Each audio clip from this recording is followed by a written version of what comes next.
My name is Elora Duffett, and I am the General Manager of Quinoa. Quinoa is part of the Intrapreneurship concentration of the bachelor's program. So I'm Tristan. My name is Tristan Bournot. I was one of the marketing managers responsible for making sure that everybody was seeing all the goals that we were creating and keep everybody excited.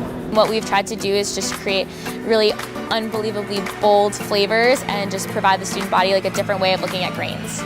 Being general manager, you can't be upset about a lot of things. You have to take a neutral route. You need to learn it's okay, it's gonna work itself out, find a solution, and keep everybody else calm.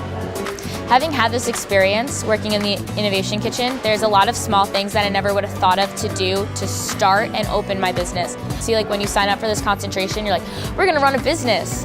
And then you really stop and think you do a pitch off, you run an HR manual, you do budgets, you do business plans.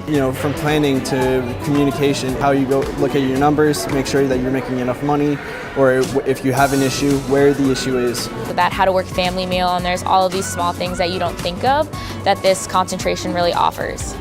I definitely would like to open up my own business, and that's definitely why I chose the Intrapreneurship program, is because you're learning how to run a business, you learn how to open up and how to manage it.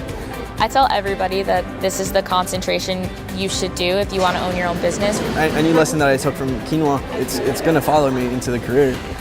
In the next pitch off, Quinoa is going to present again and then talk about where we are in the semester and what we've done, and then afterwards I get to sit on with the other judges and ask the students questions and then get to bring my own opinion into this, because the one thing that I could offer is I know what it's like to be down here and I know what it's like to run this specific operation.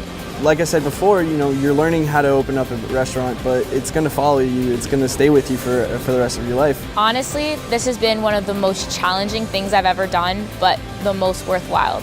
I would do it all again. I feel extremely prepared to go into the real world.